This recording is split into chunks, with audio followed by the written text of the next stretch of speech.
Salam, selamat pagi Bapak dan Ibu dan saudara-saudara yang dikasihi dan diberkati oleh Tuhan kita Yesus Kristus.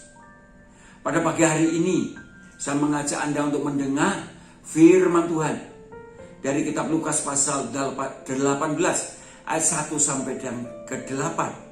Saya berikan tema jangan jemu-jemu berdoa.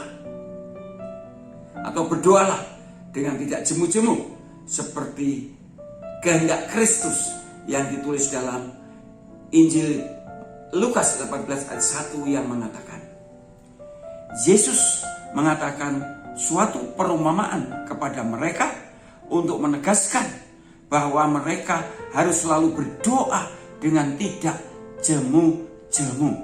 Perhatikan kata mereka harus selalu berdoa dengan tidak jemu-jemu.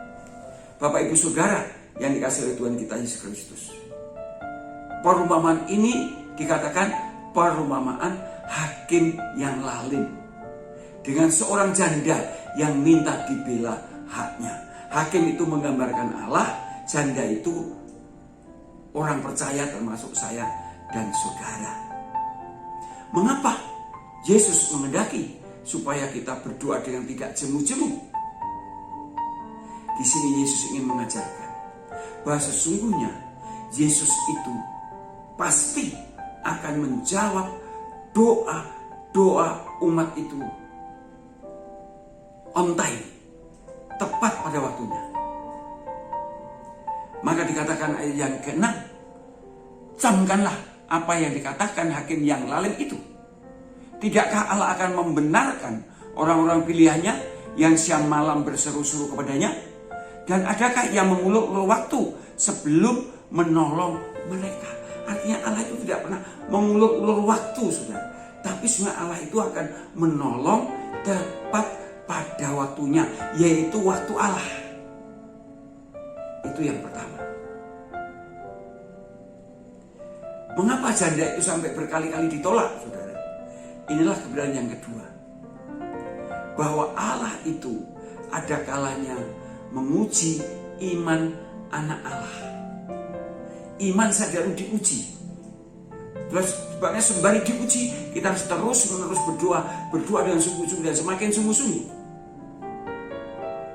Karena jelas Alkitab mengajarkan, Yakobus mengajarkan dalam pasal yang ketiga bahwa ujian iman itu akan menghasilkan ketekunan, ketekunan itu menghasilkan pengharapan, dan pengharapan dalam Kristus itu kemudian membuat kita tidak kekurangan sesuatu apapun.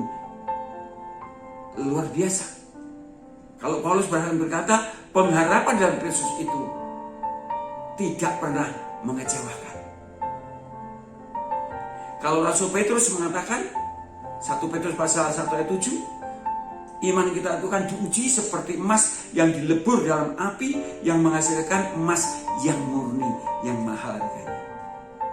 Kalau penulis Ibrani mengatakan bahwa anak-anak Allah itu juga dididik dan diajar oleh Allah supaya tidak menjadi anak-anak gampang.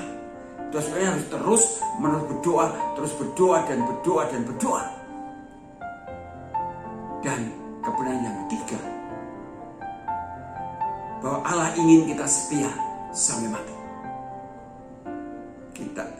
Allah ingin kita setia sampai mati atau sampai Kristus datang kedua kali. Perhatikan saudara ayat 8. Aku berkata kepadamu, ia akan segera membenarkan mereka. Akan tetapi jika anak manusia itu datang, adakah ia mendapati iman di bumi? Artinya, bagaimana kalau Kristus datang kedua kali? Apakah saya dan saudara masih tetap percaya dan mempercayakan hidupnya kepada Kristus? Itu sebabnya harus terus berdoa.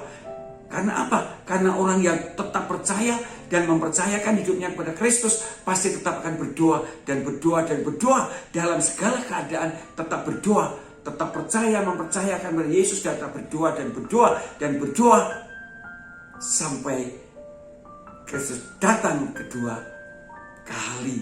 Kita disambut oleh Dia, atau paling tidak sampai kita dijemput oleh Allah, yaitu saat kita meninggalkan dunia ini, yaitu mati.